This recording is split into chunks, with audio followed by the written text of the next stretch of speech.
Bismillahirrahmanirrahim. Assalamualaikum warahmatullahi wabarakatuh. Waalaikumsalam warahmatullahi wabarakatuh. Alhamdulillah, innalhamdulillah nahmaduhu wa nasta'inuhu wa nastaghfiruh. Asyhadu an la ilaha illallah wahdahu la syarikalah wa asyhadu anna Muhammadan abduhu wa rasuluhu la nabiyya wa la rasula ba'dah. Salatullahi wa salamu ala rasulin nabiyil karim wa ala alihi wa ashabihi ajma'in wa man tabi'ahu bi ihsan ila yaumiddin amma ba'du. Sahabat-sahabat sekalian yang dirahmati Allah Subhanahu wa taala, alhamdulillah kita bersyukur wa taala dalam kesempatan malam hari ini kita bisa bermuajahah bertatap muka di dalam media online, ya tentunya dalam rangka majelis ilmu yang sudah kita gagas beberapa waktu yang lalu, bagaimana kita ikut menyemarakan syiar Islam di tengah pandemi COVID-19, sehingga juga akhirnya muncul sebuah inisiatif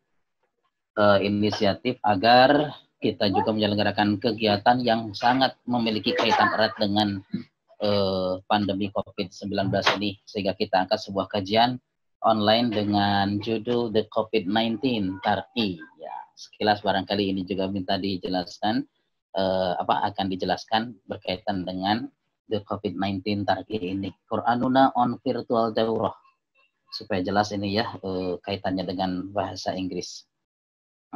Menggunakan kata the. Sebelumnya mohon respon dulu nih dari sahabat-sahabat yang menyimak. Boleh mungkin nanti responnya melalui chat gitu ya. Apakah suara bisa terdengar dengan jelas? Terutama mungkin terdengar oleh host, apa aman suaranya? Alhamdulillah ini sudah mulai ada terdengar jelas alhamdulillah. Sip, kalau begitu kita lanjutkan ya, mudah-mudahan Allah meridhoi perjumpaan kita melalui online ini sehingga menjadi satu kajian yang barokah. Baiklah, Bapak Ibu sekalian, sahabat-sahabat yang dimuliakan oleh Allah Subhanahu wa taala, sebelumnya kita coba lihat dulu, boleh di next gitu ya untuk slide berikutnya. Alhamdulillah. Kita angkat tema aktivasi otak agar cinta Al-Quran. Ini bagaimana dikebayang sama sahabat-sahabat yang ada di tempat masing-masing? Ya, yang tempatnya ini berbeda-beda. Ya, kira-kira yang dimaksud dengan cinta Al-Quran itu apa? Boleh sahabat-sahabat juga memberikan komentar juga melalui settingnya supaya kita bisa berperan aktif ya di dalam komunikasi kita.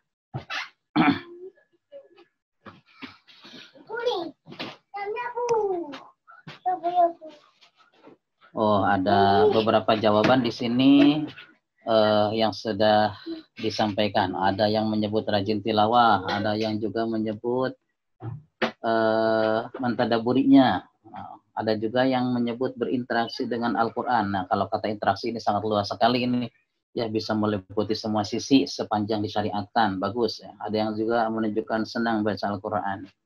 Cinta Al-Quran setiap hari, setiap waktu selalu bersama Al-Quran. Alhamdulillah, saya kira ini adalah satu pemahaman yang sudah bisa bisa dipahami juga oleh semuanya.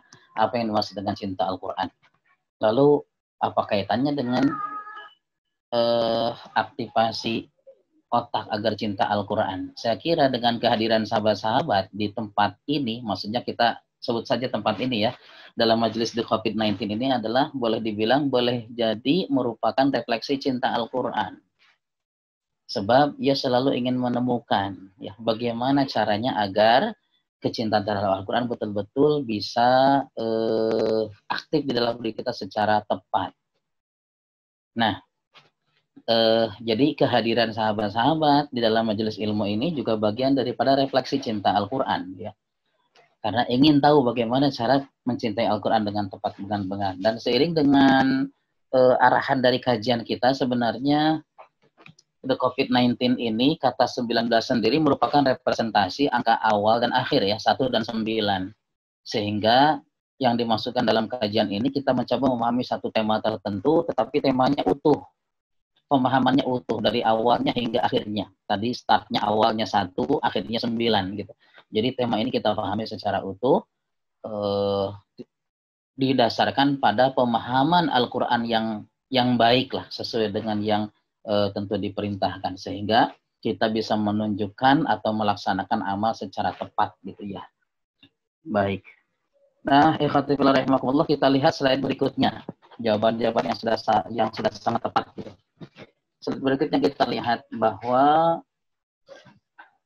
jika kita gitu ya, sebagai orang tua nih, terutama seorang ibu yang biasanya berurusan dengan anak-anaknya nih, sikap orang tua saat anak tidak mau mengerjakan tugasnya karena tidak mampu mengerjakannya, atau mungkin dia merasa tidak mampu mengerjakannya. Ada 5 pilihan di sini yang bisa sahabat-sahabat simak dulu, silahkan. Kalimat apa yang paling tepat mewakili kata-kata kita terhadap anak kita? Kalimat yang akan, ya sudah, kalau memang tidak bisa, nggak usah dikerjain. Yang kedua, nak, kamu pasti bisa mengerjakannya. Ayo semangat. Yang ketiga, nak, kerjakan aja yang kamu bisa. Nanti yang nggak bisa, nggak usah dikerjain. Yang berikutnya, nak, kerjakan dulu yang kamu bisa. Nanti yang nggak bisa, ibu yang mengerjakannya. Ini sedikit berbeda dengan kalimat poin E gitu ya. Poin E. Nah, kerjakan yang kamu bisa, nanti yang nggak bisa, ibu bantu mengerjakannya. Oke, sip. Kalau lihat di jawaban ini ada dominasinya menjawabnya B nih, ya. Dominasi menjawab B, kemudian ada juga yang menjawab E. Saya kira perbedaan jawaban ini juga harus ditunjukkan alasannya, gitu ya. Oke, kalau begitu saya minta yang jawaban B, boleh ada barangkali saya serahkan kepada Pak Muhsin sebagai host untuk mencoba nanti yang bisa memberikan jawaban secara verbal gitu ya. Baik. Untuk angkat tangan ya, untuk angkat tangan boleh. Yang menjawab B, kira-kira siapa? Nanti silakan angkat tangan dan berikan paparan sedikitnya. Silakan. Baik, kita lihat dulu yang menjawab. Yang menjawab A itu menjawab A tidak ada set. Oh, tidak ada. Yang menjawab B berarti ini dominasinya menjawab B ini.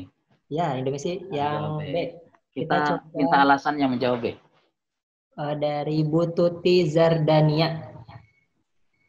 Boleh, silakan. Boleh tombol dipencet dulu. Ya, assalamualaikum. Waalaikumsalam warahmatullahi wabarakatuh. Kalau saya lebih kepada memberi semangat ya, artinya kalau anak itu diberi semangat, dikatakan bahwa dia bisa, biasanya dia keras lagi. Jadi kita sifatnya mendorong gitu.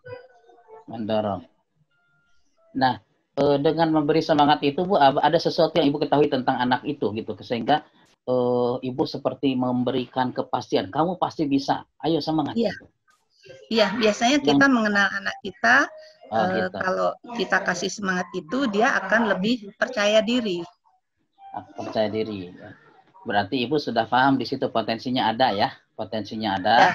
Kemudian ini anak juga tahu karakternya, kalau si anak ini bahwa biasanya cuman cari-cari alasan, sebenarnya dia bisa. Artinya Ibu sudah paham betul tentang keadaan anak, sehingga poin B inilah yang menjadi pilihan Ibu untuk memberikan semangat. Oke, sip, ada yang diketahui, bagus. Boleh yang lainnya? Terima kasih Bu. Siapa? Bu Tuti ya tadi ya? Ya, Bu Tuti. Selanjutnya yang menjawab selain poin B itu poin E. Ya, banyak juga yang E ya. Boleh ditanya ini. Yang poin E yang paling awal menjawab itu Ibu Syifa Husna. Mangga, silakan. Boleh ditekan tombol unmute-nya di sebelah kiri. Assalamualaikum Ustaz. Waalaikumsalam warahmatullahi wabarakatuh. Ya, saya menjawab karena ya memberi semangat ke anak untuk mengerjakan yang bisa dulu, nah nanti yang nggak bisa dibantu gitu dengan ibunya gitu. Ya. Jadi ini juga realistis ya, pilihan poin E ini juga artinya masih pilihan yang positif, kita memberikan motivasi. Berarti ini tidak ada yang menjawab A, C, dan D karena pada dasarnya mungkin di sini akan ada sisi negatif saya kira ya. Oke, tetapi saya yakin juga bahwa ibu juga akhirnya tahu gitu bagaimana keadaan anaknya, sehingga nih anak ini cenderung mungkin ada keterbatasan ada keterbatasan, tetapi sebenarnya dia bisa, sehingga dia hanya membutuhkan panduan saja, sehingga ibu berkontribusi untuk membantunya gitu ya, bukan menuntaskan mengerjakannya, tetapi memberikan jalan. Oke, sip. Alhamdulillah. Ini jawaban-jawaban yang sebenarnya sangat bagus ya, karena pertanyaan ini sebenarnya hanya membutuhkan sedikit analisa dari alasan-alasan gitu. Kenapa poin B, kenapa poin A. Saya lihat juga di sini ada Bu Ina Taufan ini ya. Bu Ina Taufan memberikan jawaban poin B kalau tidak salah. Ini saya kenal juga nih Bu Ina ini ya. Silahkan kalau bisa memberikan jawab alasannya Bu, bagaimana Bu? Satu lagi aja ini. Enggak, silakan. Boleh sama saat dengan jawaban-jawaban yang lain, maksudnya memberi motivasi ya kepada anak untuk tetap semangat mengerjakan gitu, melakukan. Itu aja mungkin Ustaz. Karena karena mungkin juga si anak diketahui ibu lebih mengenal anak sehingga tahu potensinya gitu ya. Iya. Oke, sip, bagus kalau begitu. Terima kasih pada sahabat-sahabat yang berkontribusi di dalam memberikan penjelasannya dari pilihan-pilihan kita. Masuk ke slide berikutnya. Pak Musin, persilakan. Next, ya. Saya kira mungkin ini kita lewat saja dulu ya, kita masuk saja ke poin berikutnya. Bapak Ibu sekalian yang dirahmati Allah Subhanahu wa taala, ya sebelum kita mencoba bagaimana memfungsikan otak kita di dalam membangun rasa cinta terhadap Al-Qur'an, karena memang potensinya ada di dalam diri kita semua sebagai orang-orang yang beriman, bahkan menjadi satu keharusan wajib. Tetapi kita perlu mengenal dulu karakteristik atau fungsi otak ya, fungsi otak. Ini bukan merupakan bagian-bagian dari otak yang terpisah, tetapi sebenarnya kalau kita simpulkan ada 4 fungsi katanya otak itu ya. Yang pertama adalah dia sebagai pusat kemampuan. Nah ini barangkali yang paling menonjol, yang paling terasa gitu ya. Kemampuan itu diantaranya berpikir, intelijen, mengingat, inovasi, kemudian perasaan, feeling gitu ya, emosi dan sebagainya. Nah, ini pusat kemampuan. Yang kedua, dia sebagai pusat penafsiran terhadap fungsi panca indera. Ketika kita melihat sesuatu, maka yang kita lihat mungkin di situ ada informasi warna, ada informasi bentuk, ada informasi rasa dan sebagainya. Itu ya ketika kita melihat sesuatu, keadaan dan sebagainya, itu ditafsirkan oleh otak kita. Kemudian ketika kita mendengar sesuatu juga sama. Demikian juga kita ibu-ibu yang biasanya masak nih, mencicipi ini kira-kira sudah cocok dengan selera pasangan hidupnya atau tidak. Oh, kalau segini saya cukup mungkin asinnya, tetapi kalau untuk pasangannya ini mah kurang katanya ya. Nah, itu informasinya diolah oleh otak kita. Kemudian penciuman juga ya, kita bisa membedakan bau apa nih ya. Kalau terlalu banyak bau-bauan akhirnya kita simpulkan bau 7 rupa katanya begitu ya. Baik. Nah, kemudian yang ketiga fungsinya adalah sebagai inisiator gerakan tubuh dan pengendali perilaku. Pengendali perilaku otak itu ya. Nah, tapi gerakan tubuhnya akan seperti apa, bagaimana? Kayak begini misalnya ya, gerakan tubuh ketika kita ingin ketika bertemu dengan teman, gerakan tubuh pasti berbeda. Ketika bertemu dengan orang yang kita hormati, gerakan tubuh kita berbeda. Cenderung misalnya pada saat bertemu dengan orang yang kita hormati, kita membungkukkan badan. Tapi ketemu dengan teman biasa-biasa saja. Bahkan mungkin ketika kita duduk, kemudian kaki kita diangkat, ditumpangkan di kaki yang lain, itu kalau kita dalam kondisi biasa-biasa saja, misalnya dengan teman-teman. Tetapi kalau di depan ada yang kita hormati, itu ternyata kita nggak berani. Nah, ini informasi ini semuanya adalah informasi-informasinya yang maksudnya diinstruksikan oleh otak. Kemudian juga fungsi otak sebagai regulasi semua organ tubuh seperti jantung, usus, pernapasan, bahkan mata kita berkedip. Ada yang tahu mata kita berkedip berapa banyak dalam sehari? Boleh chatnya juga diaktifkan lagi, kalau ada yang tahu gitu ya, supaya jadi informasi juga nih buat teman-teman yang lain, buat sahabat-sahabat yang lain. Kalau tidak ada yang menjawab berarti tidak ada yang tahu. Tapi saya sempat baca-baca sedikit gitu ya. Katanya mata yang sehat itu berkedip 10 sampai 15 kali per menit. Ya gitu, silakan saja nanti hitung sendiri dalam 1 menit ya, berapa kali mengedipnya gitu. Terkadang tidak kita kontrol ya, kenapa ya? Karena ini urusannya ternyata ada bagian dari otak yang meregulasinya. taruhlah kalau misalnya 10 atau 15 kali saja per menit, sehari ada sejam ada 60 menit, berarti di situ gerakannya ada sampai 900 kali ya dalam 1 jam. Dalam 10 jam berarti 9.000 kali. Dalam 12 jam berarti berapa tuh? Ya, 9.180 kali. Kemudian dalam 24 jam kali aja 2. Ya, berarti sekitar 18.000 kali lah gitu ya. 18.000 kali itu dalam 24 jam. Itu kedipan mata yang tidak kita kendalikan oleh pikiran sadar kita, tapi itu sudah diregulasi oleh otak. Jantung kita berdetak berapa kali? Ternyata dia lebih 10 kali lipat dari kedipan mata. Dia 150 kali. 150 kali ternyata. Dalam 1 menitnya katanya detakan jantung. Berarti dia sudah mencapai sekitar ya 9 dalam 12 jam 90.000 ya, 90.000 kali. Masya Allah. Artinya semuanya terjadi karena otak kita, begitu ya. Nah sekarang ikhwati fillah rahimakumullah, sahabat-sahabat sekalian, yang diperlukan oleh otak kita itu adalah informasi yang nanti menjadi landasan untuk menjadi arahan nanti kemana kita akan melakukan sesuatu. Misalnya kan pusat kemampuan akan digunakan sebagai apa otak kita ketika otak kita memiliki kemampuannya. Kemudian inisiator gerakan tubuh dan pengendali perilaku. Akan seperti apa kita bertindak berperilaku? Nah, yang kita butuhkan adalah informasi yang dijadikan landasannya. Nah, informasi itulah yang kemudian nanti kita sebut nanti bagi orang-orang yang beriman, ya, instalasi otak ini dengan Quranic charging gitu. Dipenuhi dengan Quran gitu. Nah, oleh karena itu kita dalam kesempatan kali ini sebenarnya banyak ayat-ayat yang ingin kita bahas, tetapi memang keterbatasan waktu sehingga yang kita gunakan di sini adalah salah satu ayat yang kira-kira bisa menjadi fondasi landasan bagaimana kita bisa menikmati Al-Quran itu sendiri sebagai software, ya, sebagai perangkat lunak yang nanti akan mempengaruhi pergerakan tubuh kita, lahir batinnya secara utuh, secara totalitasnya. Kita masuk ke slide berikutnya. Sahabat-sahabat sekalian yang dirahmati Allah Subhanahu wa taala, ya, pada slide berikutnya silakan next. Oke. Nah, langkah penting aktivasi otak agar cinta Al-Qur'an, banyak ayat yang mungkin bisa kita jadikan landasan, tapi kita ambil saja dulu ya tentang kedudukan Al-Qur'an. Artinya otak kita butuh informasi nih. Butuh informasi tentang sesuatu yang besar ini. Kenapa kita harus cinta Al-Quran? Memang apa sih Al-Quran itu?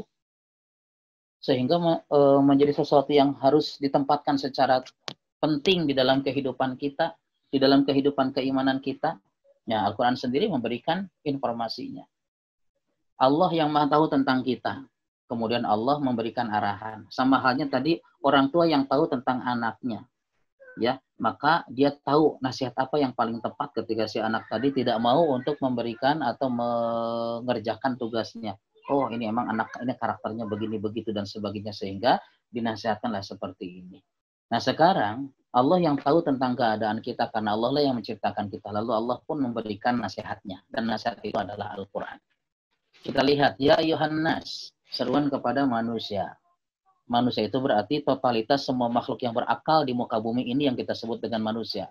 Tidak dipilah, tidak dipilih. Begitu ya. Ya. Nah, ini memang ada tampilan ini, ada ini coretan. Saya juga nggak tahu dari mana munculnya ini ya. Coretan-coretan ini di layar ini. Baik, tapi ya mudah-mudahan tidak mengganggu sesuatu yang pokoknya ini. Baik. Yang disuruh adalah manusia. Artinya Al-Quran memang berfungsi untuk seluruh makhluk yang berakal di muka bumi ini tanpa kecuali. Di sini untuk sementara tidak kita bedakan dulu yang beriman tidak beriman. Pokoknya semua manusia. Bahwa Allah telah menurunkan Al-Quran untuk semua manusia demi kemaslahatan mereka untuk mencapai tujuan-tujuan dalam kehidupannya. Namun nanti ada yang tepat tujuan hidupnya dan ada yang tidak tepat. Loh, kenapa kita menyebut demikian? yang tepat, yaitu yang tentu sesuai dengan tujuan Sang Pencipta, yaitu apa namanya, wa ma khalaqtul jinna wal insa illa liya'budun. Tidaklah aku ciptakan jin dan manusia kecuali untuk beribadah kepada aku. Jadi bagi mereka yang kita sebut saja tujuannya tepat sesuai dengan Sang Pencipta, yaitu Allah Subhanahu wa taala. Baik. Nah, setelah manusia itu disuruh oleh Allah Subhanahu wa taala, yang Allah kenalkan kepada mereka adalah qad ja'atkum mau'idhatum mir rabbikum. Qad ja'atkum. Ja ini kita baca kalau dari sisi tahsin katanya ya, di sini tahsin hukum bacaannya mad wajib dipanjangkan, dan biasanya kata-kata yang diawali dengan kata jaa itu memiliki kesan makna kemuliaan, keagungan, ketinggian, keluasan gitu ya, kemuliaan gitu ya, keterbentangan gitu. Nah, oleh karena itu kata ja bacaan panjang ini mengisyaratkan agungnya Al-Qur'an gitu ya, mulianya Al-Qur'an. Nah, apa yang telah datang kepada kalian yang memiliki keagungan dan kemuliaan itu mau'idhah. Mau'idhah itu boleh dibilang dia merupakan pengajaran tertinggi dan nasihat yang paling mulia. Ini mau'idhah. Kalau pengajaran tertinggi berarti tidak ada yang mengunggulinya lagi. Nasihat yang paling agung berarti tidak ada yang mengunggulinya lagi. Kalau begitu, tidak ada di dalam kehidupan manusia ini mau'idhah dan nasihat yang memiliki kedudukan paling gitu ya, kecuali tentu yang datang dari Sang Pencipta, karena Sang Pencipta apapun yang datang darinya tidak ada yang mengungguli. Nah, mau'idhah ini yang dimaksud adalah tentunya Al-Qur'an.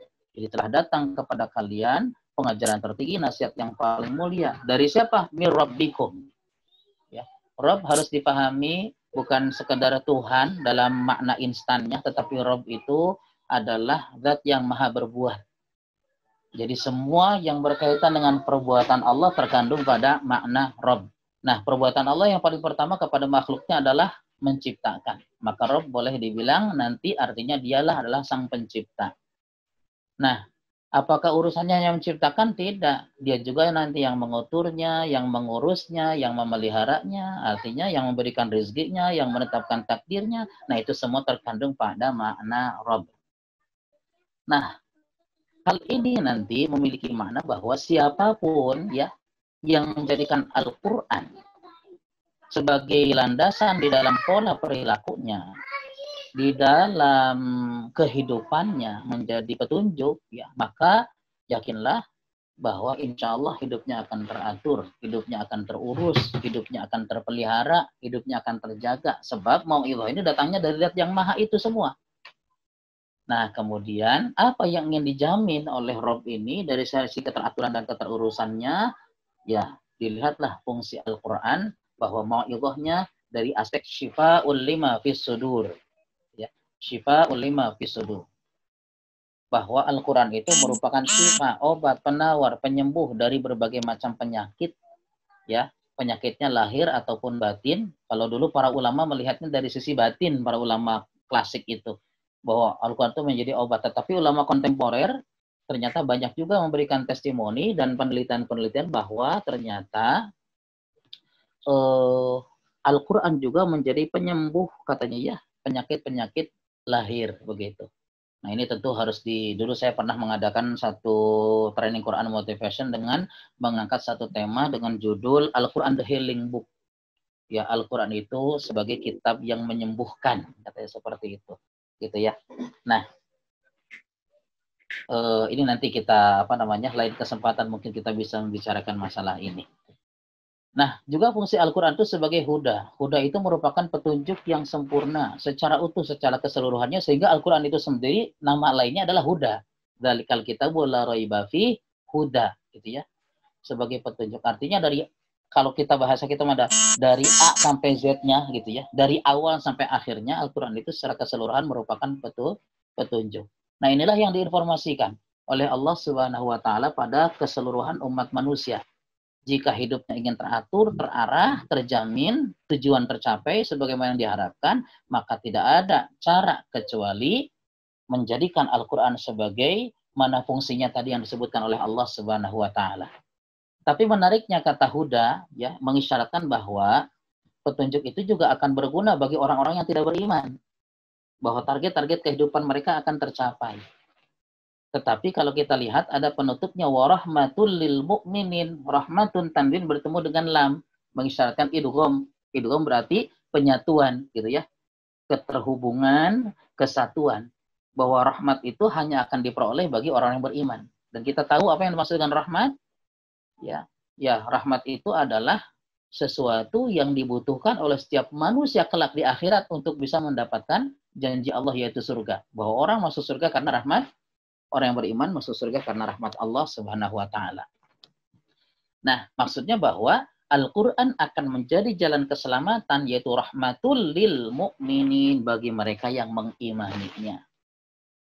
Kalau mereka menjadikan Al-Qur'an sebagai petunjuk karena landasannya di situ ada kebaikan tetapi tidak beriman kepadanya, mungkin kebaikannya diperoleh tetapi tidak menjadi kebaikan kelak di akhirat. Tetapi bagi orang-orang yang mengimaninya, melaksanakan petunjuk-petunjuk Al-Qur'an, kemudian menerapkannya dalam kehidupan, ya karena yakin dengan semua yang janji ditawarkan Allah, maka yakinlah insya Allah kelak di akhirat nanti akan menjadi jalan rahmat bagi orang-orang tersebut. Nah, ikhwati fillah rahimakumullah. Artinya otak kita harus mengenal fungsi Al-Quran.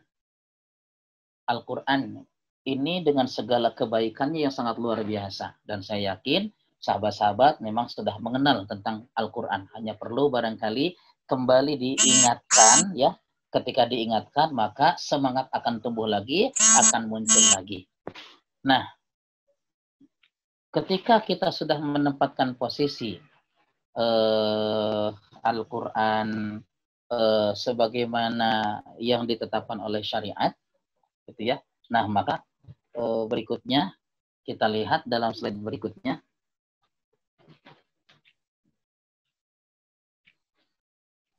Kembali silakan. Iya. Pak, ini supaya ini lupa nih saya untuk apa namanya kesempurnaan keberkahan ya, keberkahan sebenarnya ayat Al-Qur'annya harus dibaca. Jadi saya mempersilakan kepada ada Ustaz Abu Zahrain, ada Ustaz Abu Zahrain, saya mohon persilakan untuk membaca dari awalnya dulu sampai ke ayat 57 ayat 58 ini. Boleh dibacakan ayat 57 58-nya. Mungkin dari slide sebelumnya gitu ya. A'udzu billahi minasyaitonir rajim. يا أيها الناس قد جاءتكم موعظة من ربكم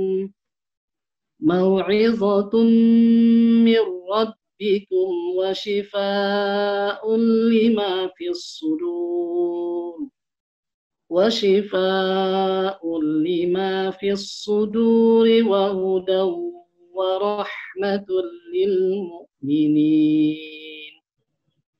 قل بفضل الله وبرحمته فبذلك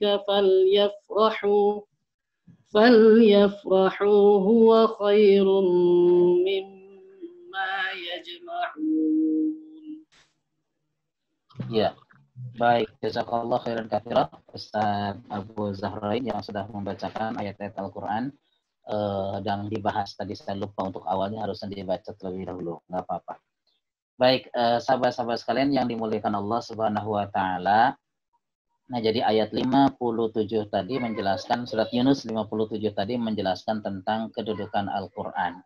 Artinya otak harus kenal dengan fungsi Al-Qur'an di dalam kehidupan supaya otak memberikan apresiasi gitu ya, pengagungan terhadap Al-Qur'an. Sebab cara kita sukses untuk bisa berinteraksi dengan Al-Quran, otak itu harus berikan informasi dulu bahwa sesuatu itu sangat penting begitu. Nah, dengan membaca ayat tadi bahwa tidaklah Al-Quran diturunkan oleh Allah Subhanahu wa taala yang Maha mengatur kecuali agar setiap orang-orang yang melaksanakan petunjuk Al-Quran itu hidupnya menjadi teratur, terjaga, terpelihara, terlindungi, dan sekaligus kemudian bagi mereka yang melaksanakannya dengan keimanan itu akan menjadi jalan rahmat, kemuliaan dan kebahagiaan kelak di akhirat. Nah, jika otak kita sudah mengenal fungsi-fungsi Al-Quran seperti yang dijelaskan tadi, Maka ayat 58 lah yang menjadi panduan bagaimana kita membangun cinta terhadap Al-Quran. Bagaimana mengaktifasi otak kita agar cinta terhadap Al-Quran. Yang pertama kita lihat Qul bifadlillah. Qul ini artinya katakanlah.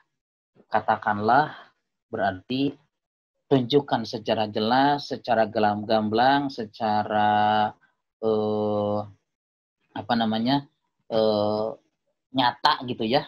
Yang tentu perkataan itu bukan hanya sekedar pernyataan lisan, tetapi pernyataan itu harus betul-betul didasarkan dari kesadaran yang didasari oleh keyakinan.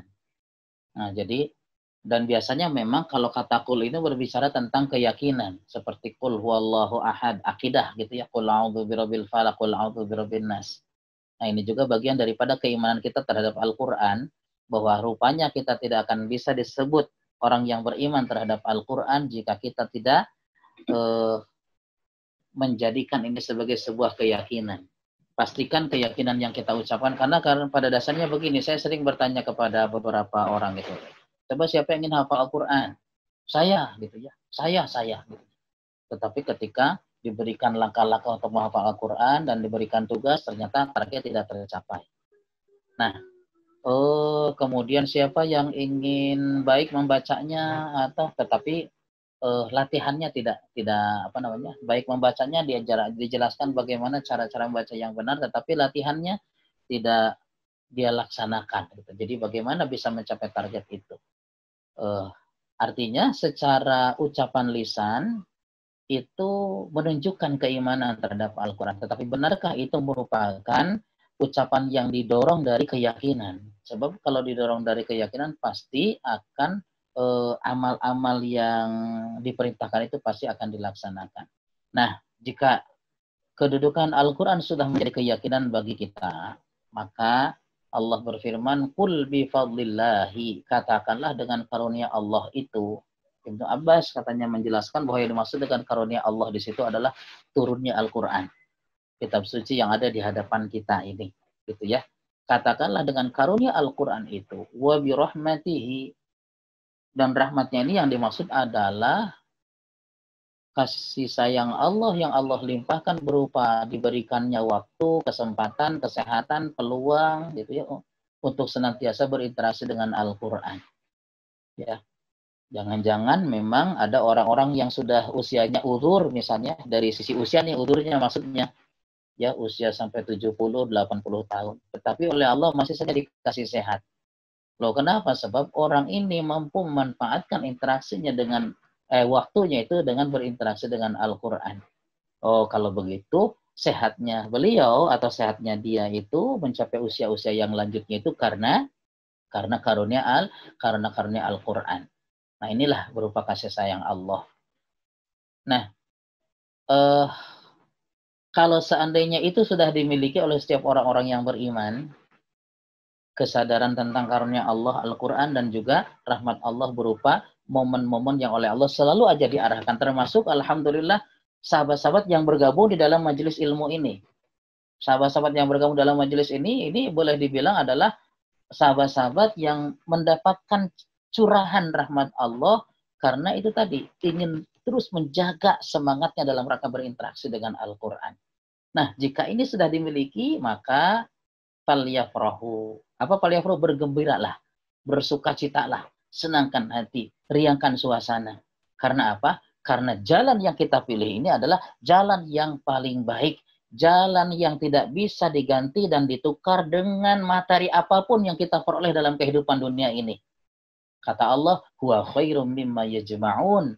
Artinya, pilihan yang kita tempuh ini lebih baik dari berbagai macam materi dan kenikmatan dunia yang menawan hati. Nah, ikhwati fillah rahimakumullah. Nah, kenalkan otak dengan fungsi seperti ini, dengan kedudukan Al-Quran seperti ini. Nah, kuncinya untuk supaya sukses, senangkan otak kita untuk disibukkan dengan Al-Quran. Karena ternyata kenyataannya begini, banyak orang-orang yang, gimana sih kalau saya membaca Al-Quran baru 3 halaman, kita sudah mulai nguap gitu ya, beberapa kali.